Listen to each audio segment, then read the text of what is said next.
Bonjour à toutes, bonjour à tous et bienvenue dans notre grand chapitre routage. Donc là on va passer à la configuration du routage inter-VLAN. Donc on a vu dans la partie théorique qu'il y a plusieurs solutions pour le routage inter-VLAN en utilisant un routeur.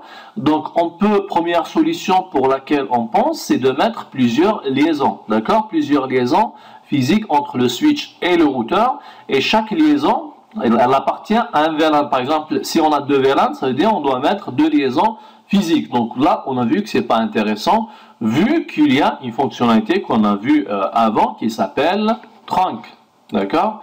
Donc, qui s'appelle trunk avec le protocole 802.1Q ou bien le protocole ISL propriétaire à Cisco. Donc l'idée est de limiter le nombre de connexions physiques et les partager entre plusieurs domaines de diffusion ou bien domaines de broadcast. Donc entre le switch et le routeur, par contre, il est impossible de placer une interface dans deux VLAN différents. Et donc c'est là qu'intervient cette notion de trunk. Donc c'est ça l'avantage, ça veut dire qu'on va utiliser une seule liaison entre le switch et le routeur. Donc un trunk est une liaison sur laquelle les trames Ethernet sont taguées ou bien encapsulées suivant le protocole de trunk qu'on utilise.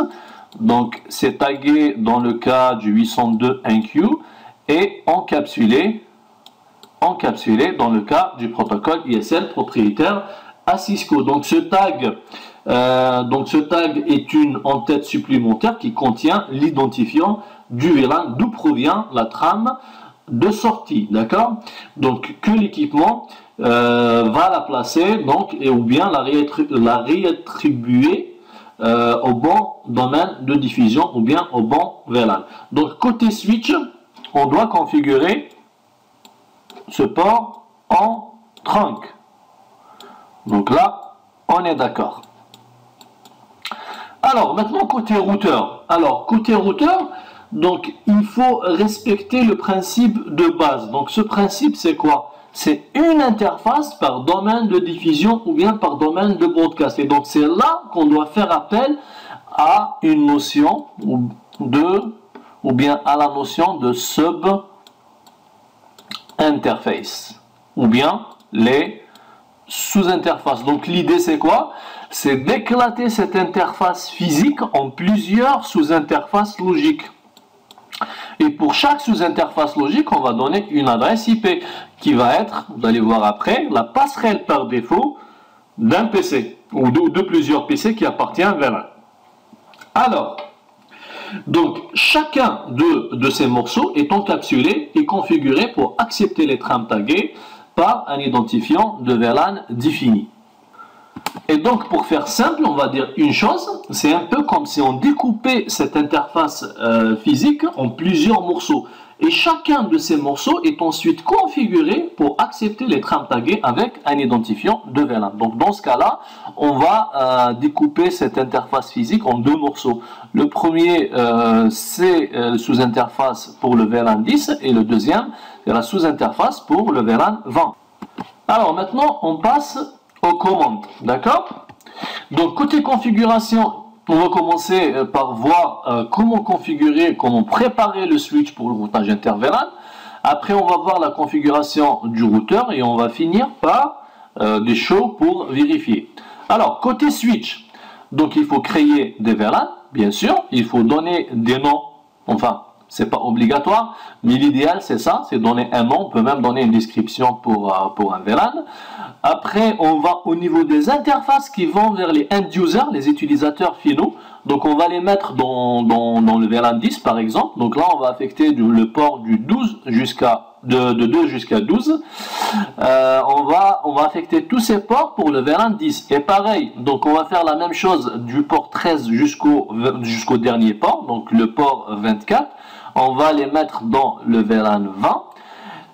Dernière étape, c'est de configurer le port qui va vers le routeur. Donc on va le mettre dans quel mode? Dans le mode trunk, d'accord? Donc afin de taguer les trames qui sortent de ce switch.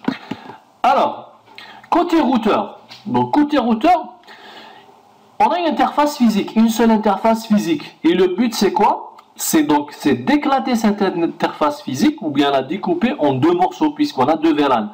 Alors la commande, donc il faut déjà activer l'interface. Par défaut, les interfaces au niveau d'un routeur, elles sont désactivées, donc il faut l'activer avec la commande no shutdown. Après, on va créer deux sous-interfaces. La première, c'est interface Fast Ethernet 0/0, donc ça doit être exactement la même chose.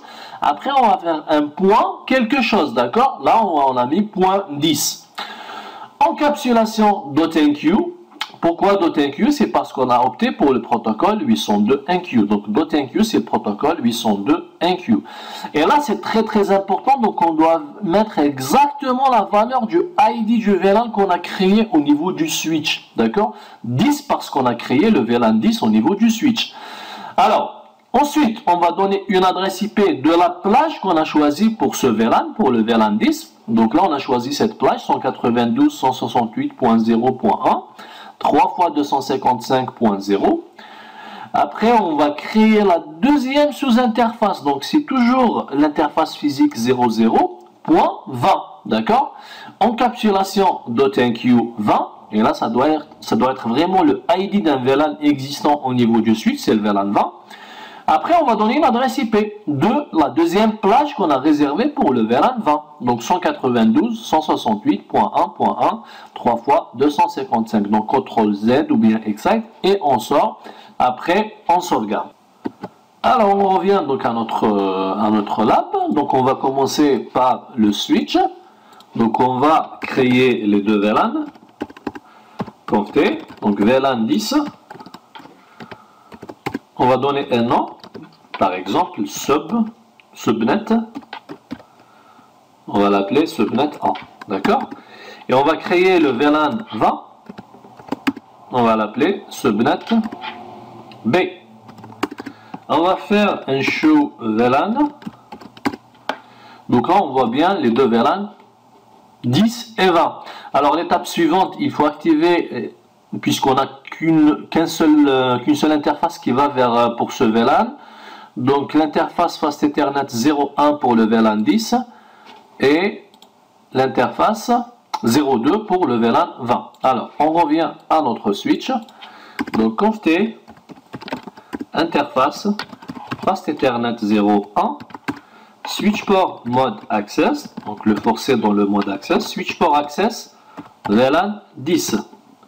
Et on va faire la même chose pour le deuxième, ou bien la deuxième sous-interface, switch port access VLAN 20, switch port mode access, donc pour le forcer dans le mode access. Alors, on sauvegarde. Alors maintenant, il reste à configurer l'interface qui va vers le routeur. D'accord? Donc on va la mettre dans quel mode? Dans le mode trunk. On va juste voir c'est quelle interface. Donc c'est la Fast Ethernet 024. Donc conft interface Fast Ethernet 024. Alors switch port mode trunk. Par contre là, comme on a pris un 2960, donc il accepte directement cette commande, hein, d'accord? Si c'était un 3560 par exemple, il faut commencer par la commande switch port trunk encapsulation .enqueue ou bien ISL. Après switch port mode trunk. Donc là ça dépend des switches. Comme c'est un 2960, donc il accepte cette commande directement.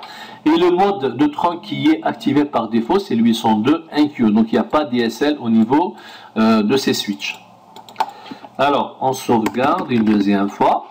Maintenant, on va passer au routeur. Donc l'idée c'est de faire quoi? C'est d'éclater cette interface physique en sous-interface. D'accord? Donc on va essayer d'utiliser les mêmes adresses IP qu'on a vues dans le slide. Alors déjà c'est quelle interface? Donc c'est l'interface 00. Alors interface Fast Ethernet 00. Donc il faut commencer par la désactiver. Voilà. Après, ce qu'on va faire, donc là, on va créer la première sous-interface, point 10. Voilà, donc elle est app par défaut, c'est une sous-interface logique. Donc juste, si vous voulez qu'on revient au slide, Donc l'idée, la première, c'est de créer le sous-interface, ensuite taper cette commande encapsulation .enqueue10 pour dire que je vais créer une sous-interface pour le VLAN 10. Alors conft interface fast Ethernet 0.0.10. Alors une chose importante, donc on n'est pas obligé de mettre le ID du VLAN ici. Hein. Je peux mettre 100, je peux mettre 1, je peux mettre tout ce que je veux. D'accord? C'est un ID pour la sous-interface. Le plus important, c'est de faire ça. Alors, donc 0 interface fast Ethernet 00.10. Donc on va donner l'adresse IP 192.168.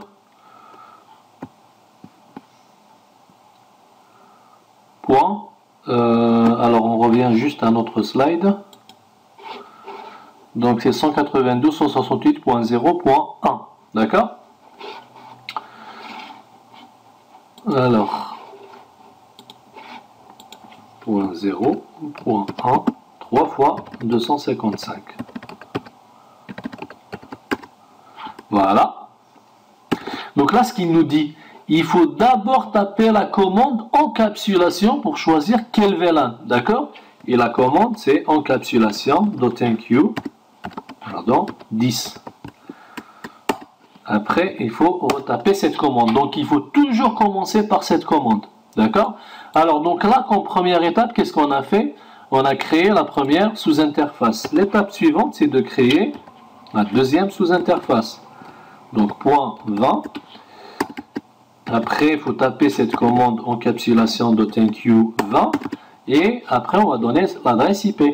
Alors, c'était quoi comme plage? Donc, 192.168.1.1. Alors, on revient à notre routeur. Donc, encapsulation, IP adresse, voilà, 192.168.1.1. Ça doit être deux réseaux différents. Donc, au niveau du routeur, on ne peut pas donner deux adresses IP qui appartiennent au même réseau pour deux interfaces différentes. Hein. Donc, même le routeur, il ne va pas accepter ça. Alors, donc ce qu'on a fait pour le moment, donc on a éclaté l'interface physique en deux sous-interfaces logiques. Donc première sous-interface, c'est la fast Ethernet 0/0.10. Et la deuxième, c'est la fast Ethernet 0/0.20. Maintenant, ce qu'on va faire, on va au niveau de la table de routage avec la commande show IP route. Donc pour voir est-ce qu'on a vraiment les deux réseaux au niveau de notre table de routage.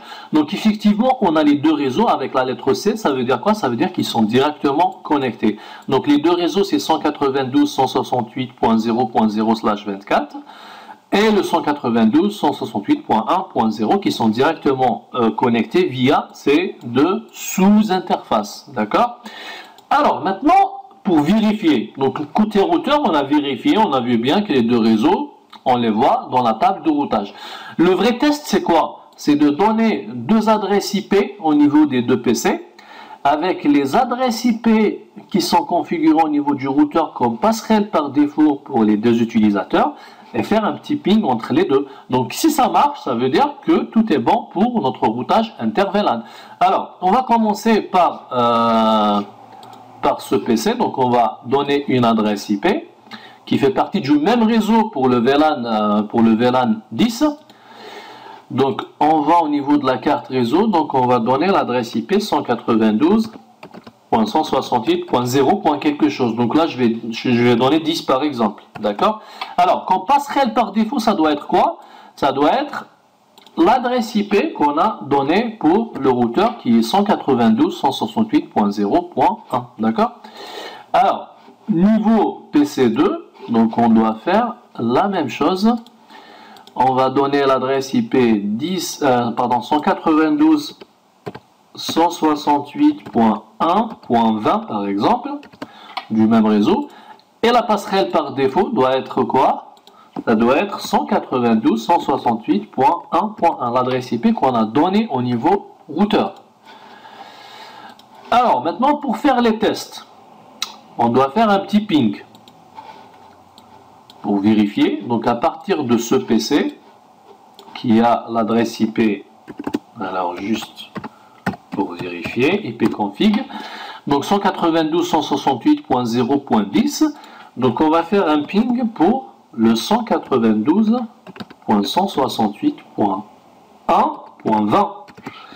Normalement c'est ça l'adresse IP du deuxième PC. Alors un petit ping, on va attendre quelques secondes et ça marche. Ça veut dire quoi? Ça veut dire que tout est bon pour notre routage inter-VLAN. Donc réellement, qu'est-ce qui s'est passé? Réellement, ce qui s'est passé lorsqu'on a fait le ping, donc un paquet qui est sorti, plutôt une trame, puisque c'est une trame qui va sortir, c'est à l'intérieur d'une trame qu'il y a le paquet, d'accord? Donc une trame qui est sortie à partir de ce PC, qui arrive au niveau de ce switch. Donc le switch, qu'est-ce qu'il va faire? Il va voir l'adresse MAC de destination, donc ça c'est le fonctionnement du switch. Après, donc il va prendre cette trame, il va la taguer à la sortie à partir de ce port. Donc il va mettre le ID du VLAN 20, c'est l'équivalent de mettre cette couleur, d'accord, au niveau de cette trame. Donc elle arrive au niveau du routeur. Alors le routeur, il reçoit une trame qui est taguée avec le VLAN 10. Il va vite comprendre qu'elle est destinée pour la sous-interface 0/0.10, d'accord, puisqu'au niveau de sous-interface, on a donné le ID du VLAN 10, d'accord. Donc il va comprendre qu'elle est destinée pour cette sous-interface. Donc il va prendre la trame, il va la désencapsuler, d'accord, il va prendre le paquet, il va vérifier sa table de routage, il va comprendre que cette trame ou bien ce paquet doit sortir aussi à travers cette interface, puisque la destination c'est le réseau 192.168, donc on va juste éliminer ça, d'accord, puisqu'on n'a pas, on a utilisé donc les adresses IP de l'exemple qu'on a vu sur les slides. Donc c'est 192.168.1, plutôt .0.1, d'accord. Et là c'est 192, ouais, c'est 168.1.1.